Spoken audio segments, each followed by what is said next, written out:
होतो त्या भूकंप आल्यानंतर, त्यावेळेला सुद्धा तिथल्या भूकंपग्रस्तांना इतर कोणत्याही पक्षाने काय केलं मला माहिती नाही, पण स्वतः शिवसेना प्रमुख आले होते आणि शिवसेना प्रमुखांनी ती जी काय गाव लिंबाळा गाव, बरोबर ना, ती गावं सगळी बसून दिली होती.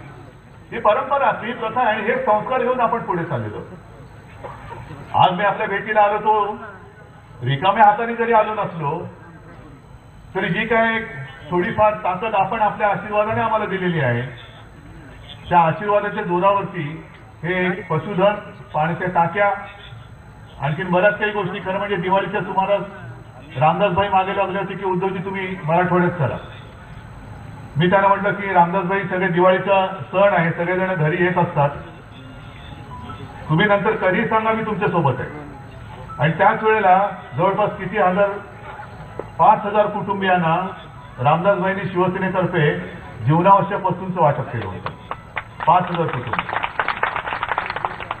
आज आपण पशुखाद्य आणतो आहोत, पशुखाद्य देतो आहोत.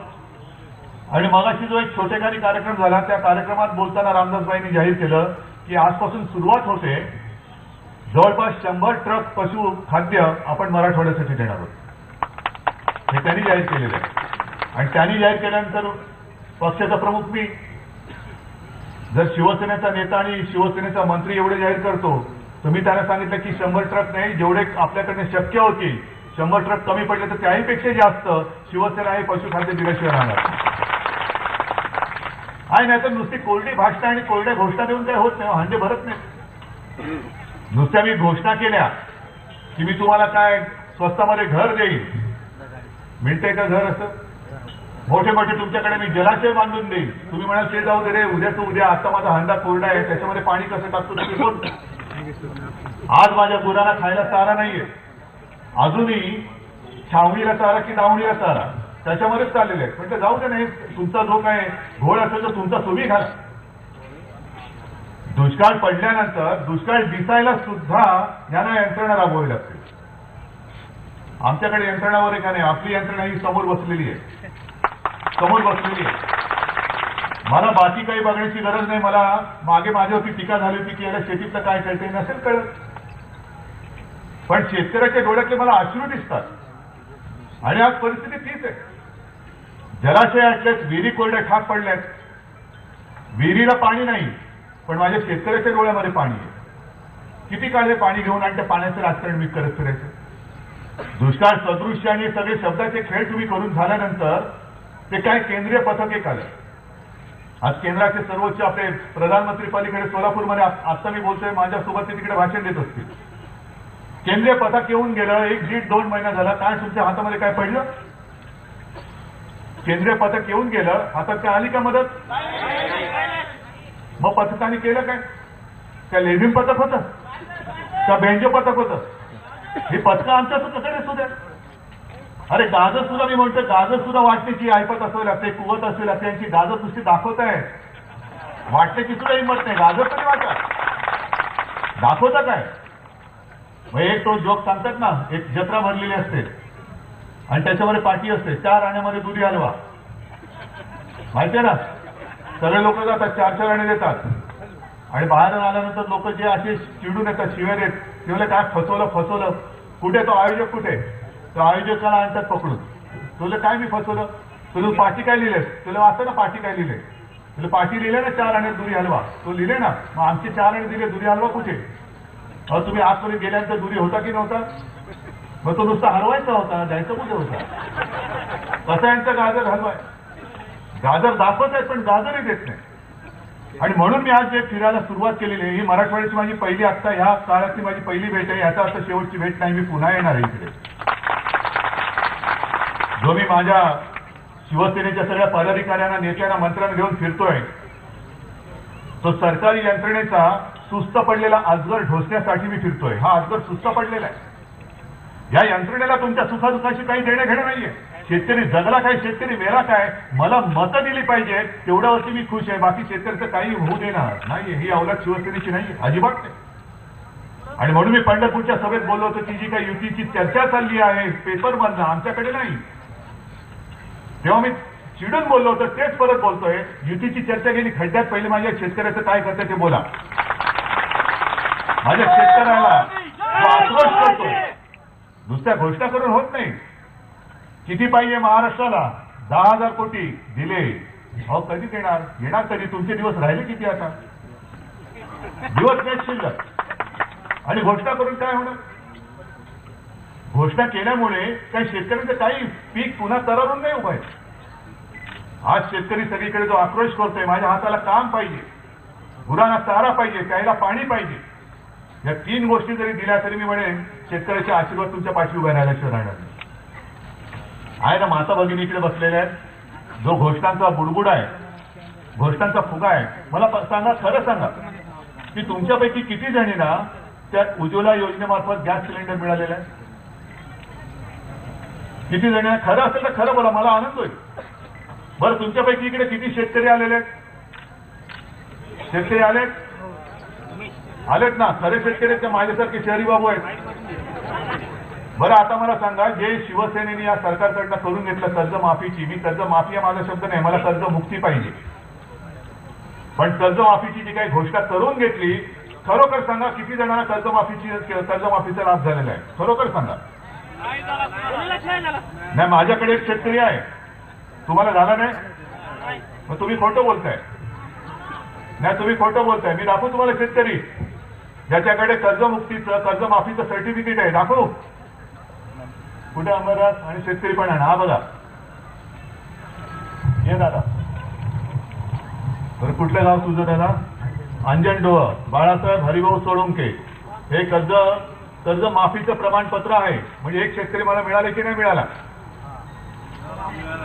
त्याला सर्टिफिकेट मिळाले की नाही? पण कर्जमाफी झाले का? झाले का? सांग झालं तू. कर्जमाफी झाले? नाही झाली. हा खोटेपणा कोण करतोय? कोणासाठी करताय? या गरीब सगळ्या आपल्या अंदाजाला तुम्ही असं खोटं बोलून फसवताय. आणि हे आकडेवारी, खोट्या कर्जमाफीच्या पत्राचे जे काही तुम्ही आकडेवारी काढलेली आहे, आकडे काढलेले ते आमच्या तोंडावरती फेकून तुम्ही आम्हाला सांगताय एवढ्या 1000 कोटीची कर्जमाफी झाली. का झालेली या शेतकऱ्याची कर्जमाफी? हातामध्ये सर्टिफिकेट आहे त्याच्या. अनेक शेतकरी तर असे आहेत की त्यांना अपात्र ठरवलं गेलं, पण हा पात्र ठरून सुद्धा याची कर्जमाफी होत नाही. आणि हे जर का मी चिडून उद्या सरकारला जाब विचारला तर मला तुम्ही म्हणणार मी सरकारच्या विरोधात आहे? होय आहे. मी जर का शेतकऱ्याला माझ्या पिडाल तर मी सरकारच्या विरोधात आहे, उभा राहिल्याशिवाय राहणार नाही. आज सुद्धा उभा आहे.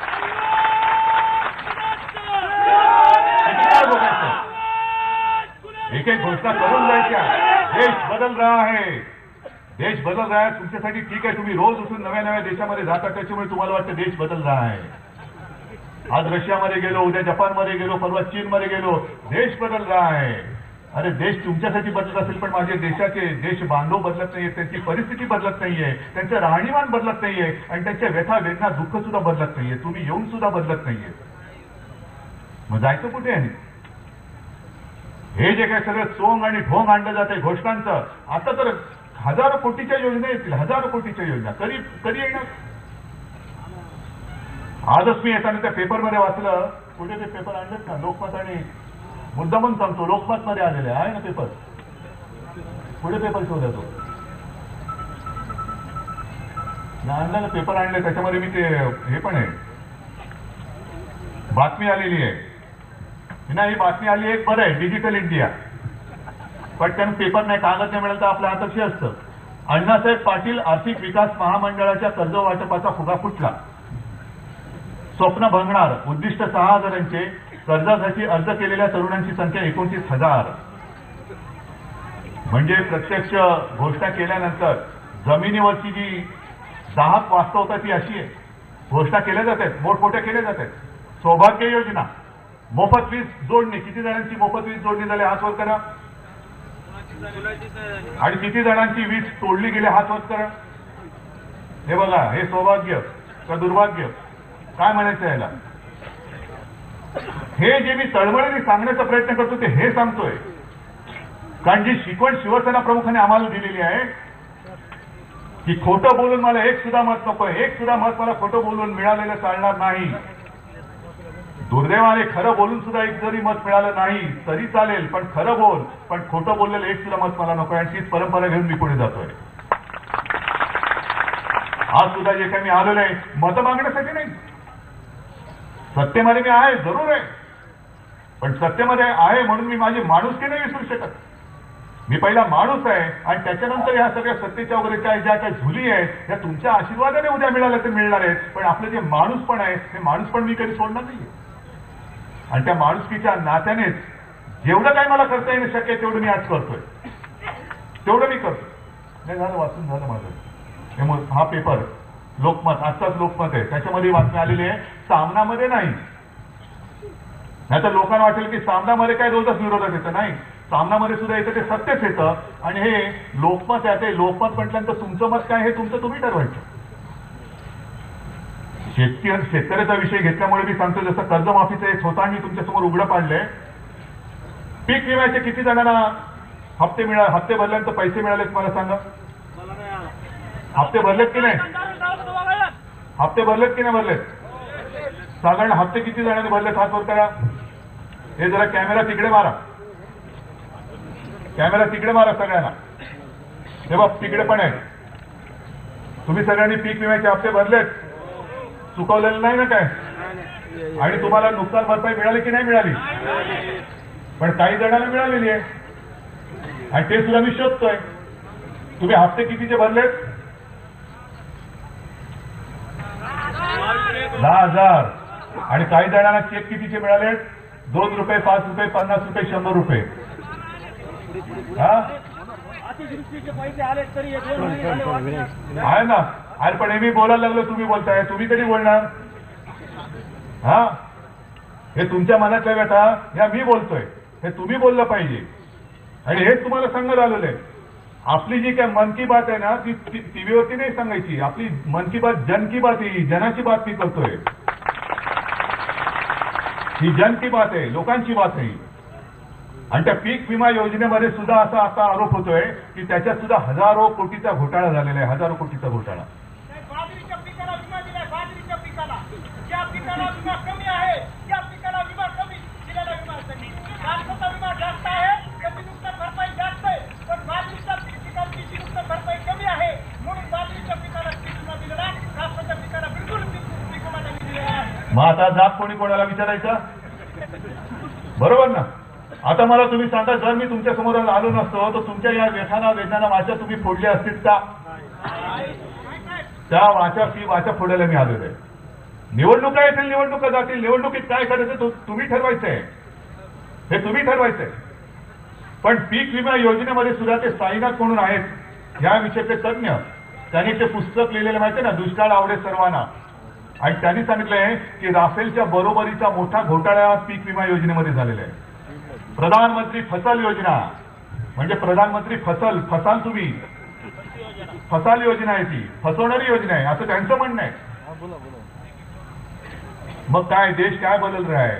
शेतीला पाणी नाही, प्यायला पाणी नाही, गुरांना चारा नाही, कृषी पंपांना वीज नाही, महिलांना सुरक्षा नाही, उज्ज्वला योजनेमध्ये तो अनुदानित सिलेंडर त्याचाही पत्ता नाही. पीक विमा योजना म्हणून काय भरली, हप्ते गेले बुडले, हप्ते दिल्यानंतर नुकसान भरपाई नाही मिळत. मग काय हे सरकार करायचे काय? या सरकारला मी हेच सांगतो की आम्ही आहोत तुमच्या सोबत. मागे सुद्धा मी पहिल्या वर्षी म्हटलं होतं की आम्ही तुमच्या सोबत आहोत, आमचा उपयोग करून घ्या आणि या लोकांना, गोरगरीब जनतेला न्याय देण्यासाठी आमचा उपयोग करून घ्या. आम्ही तुमच्या सोबत आहोत, आम्ही आहोत तुमच्या सोबत. गेली 4 वर्ष, 4.5 वर्ष आपण सातत्याने यांची साथ सोबत दिलेली आहे. काम चांगलं करा ना. तुम्ही शेतकऱ्यांचे विषय सोडू शकलात ना, राम मंदिरचा विषय, राम मंदिराचा सुद्धा मी का विषय घेतलेला आहे? राम हा केवळ काही कोणत्या एका प्रदेशाचा देव नव्हता. आपला सुद्धा राम आहेच ना रे. प्रभू श्रीराम, जय श्रीराम आहे ना. आपल्याला सुद्धा वाटलं होतं ना की आता हे सरकार बदलल्यानंतर राम मंदिर होईल. पण आता हे सरकार पंतप्रधान म्हणतायत न्यायालय जे काय करेल ते. एक गोष्ट आज चांगली घडली असं म्हणतात की न्यायालयाने आता एक वेगळा घटनापीठ केलेलं की बाबा तुम्ही यांची सुनावणी घ्या आणि लवकर तुम्ही निर्णय द्या. मग न्यायालयच निर्णय घेणार होता तर तुम्ही तुमच्या जाहीरनाम्यामध्ये का सांगितलं की आम्ही ते सोडू म्हणून? कसम राम की खाते, मंदिर वही बनाएंगे लेकिन तारीख नहीं बताएंगे. आणि म्हणून मी जी एक मध्ये घोषणा दिली ती सुद्धा सगळ्या हिंदूंची दिलेली आहे की सगळ्या हिंदूंचा आता एकच पुकार आहे की पहिले मंदिर फिर सरकार. हर हिंदू की यही पुकार, पहिले मंदिर फिर सरकार. पण तुम्ही आता सगळे जुमल्यावरती जुमले बांधत चाललेले आहेत. घोषणांचे जुमले, ह्याचा जुमला त्याचा जुमला, रामाचा पण जुमला, राम मंदिराचा पण जुमला. नाही, हे नाही चालणार. आणि म्हणून आज मी तुमच्या समोर तुमच्या साक्षीने आपल्याच सरकारला मी इशारा देतोय की आता घोषणांचा पाऊस बंद करा. त्या घोषणांच्या पावसाने माझ्या माता भगिनींचे हंडे भरले जाणार नाहीत. त्यांच्या माती फक्त कोरडा खंड येणार आहे. तुम्ही किती आता घोषणांचा पाऊस पडला तरी हंडे भरले जाणार नाही. जेवढ्या घोषणा आतापर्यंत केल्या आहेत त्याची अंमलबजावणी नीट करा. केंद्राचं पथक, मावशी एक मिनिट थांब, मी बोलतो. केंद्राचं पथक येऊन गेलं, 1.5-2 महिने झाले. मला तर असं कळलं की बीडमध्ये जे पथक आलं होतं ते येऊन गेल्यानंतर जे तुम्हाला धान्य मिळत होतं त्या रेशनच्या दुकानात वगैरे काय त्याच्यात होतं ते जेव्हा मिळत होतं ते त्याच्यात सुद्धा कपात करून गेले. हे खरे का खोटे तुम्ही सांगायचं, बरोबर ना? म्हणजे मुंबईत बसून मला या बातम्या कळतात ना रे. मला काही शेतीतलं कळत नाही पण तुमचं सुखदुःख कळतं की नाही कळत? मग हे काय मी नुसतं वाचत बसू, अरे वा काय झालं नाही, बीडला जेवढं मिळत होतं त्याच्यात कमी झालं, बरं झालं. ही अशी दळबद्री अवलाद नाही आपली. आणि तुम्हाला सुद्धा मी सांगतो, हे तुम्ही काय भीक नाही मागत, तुम्ही तुमच्या हक्काचं मागतात.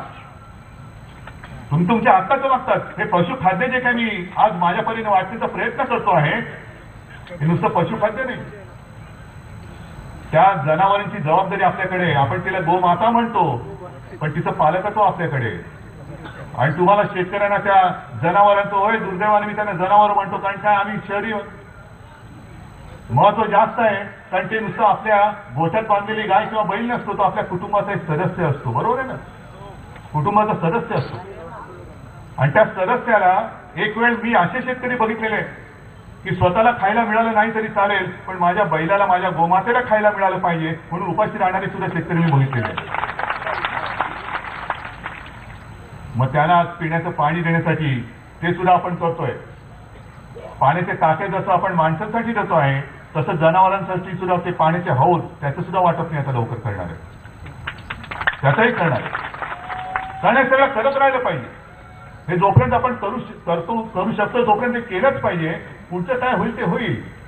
आणि म्हणून मी तुम्हाला सगळ्यांना हात जोडून एकच विनंती करतोय, मावशी तुम्हाला जे बोलायचं तर तुम्ही जर इथे आम्ही तुमच्याशी बोलतो ते त्या मावशीबाईने जर पुढे घ्या.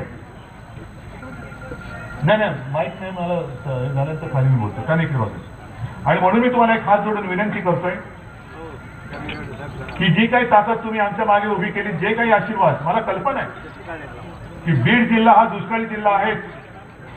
पण हा दुष्काळी जिल्हा केवळ शेतकऱ्यांसाठी नाही, तो राजकारणामध्ये शिवसेनेसाठी सुद्धा आहे ना? अरे हो काय तसंच राहणार? तो दुष्काळ हटणार की नाही हटणार? हा कोण हटवणार? सगळे मिळून हटवणार आहात काय? कारण जसं मी आज तुम्हाला सांगतो की घाबरू नका, दुष्काळ गंभीर पण शिवसेना खंबीर. होय, शिवसेना खंबीर तुमच्या मागे उभी आहे. पण पुढचा जो काही दुष्काळ तुमच्या आयुष्यातला हा दुष्काळ कायमचा संपवायचा असेल तर इथला शिवसेनेचा राजकीय दुष्काळ सुद्धा तुम्हाला संपवावा लागेल. एक दुष्काळ मी हटवतो, दुसरा दुष्काळ तुम्ही हटवायचा आहे. आणि मग त्याच्यानंतर आपण बोलूया की खरोखर आजचे दिन नाही पण निदान सुखा समाधानाचे दिवस हे माझ्या गोरगरीब शेतकरी बांधवांना आणि माता भगिनींना मी आणू शकलो, मला तो आनंद आहे. माझ्यासाठी मी काही मागत नाहीये, मी मागते ते मी तुमच्यासाठी मागतोय. आणि म्हणून आजपासून ही सुरुवात शिवसेना करते आहे. तुमच्या आशीर्वादाच्या जोरावरती मला स्वतःला आत्मविश्वास आहे की हे काय जेवढं मी आज देऊ शकतोय त्याच्यामध्ये आणखीन हात माझ्या सोबत येतील आणि आणखीन जेवढं काय मला करता येणं शक्य असेल ते मी केल्याशिवाय राहणार नाही. एवढंच एक वचन देऊन तूर्त मी आपली रजा घेतो. जय हिंद, जय महाराष्ट्र. धन्यवाद. आपण बघतोय बीडमध्ये उद्धव ठाकरे यांची आता ही सभा सुरू आहे आणि काही वेळापूर्वीच त्यांनी शेतकऱ्यांशी देखील संवाद साधलेला होता. त्याचबरोबर पशुखाद्य देखील त्यांनी आणलेलं होतं, त्या संदर्भात देखील त्यांनी म्हटलंय. पण या सगळ्या व्यतिरिक्त त्यांनी पंतप्रधानांवर देखील टीका केलेली आहे, केंद्र राज्य सरकारवर देखील टीका केली. राफेलसारखाच पीक विमा योजना हा सुद्धा एक घोटाळा असल्याचा घणाघाती आरोप आता उद्धव ठाकरे यांनी बीडमध्ये केलेला. आपल्याला माहिती आहे मराठवाड्यातल्या या 2 जिल्ह्यांमध्ये आज उद्धव ठाकरे दुष्काळग्रस्त भागाची पाहणी करता आहेत, शेतकऱ्यांशी संवाद देखील साधतायत. दुष्काळ गंभीर आहे आणि शिवसेना खंबीर आहे असं देखील त्यांनी आता म्हटलेलं आहे.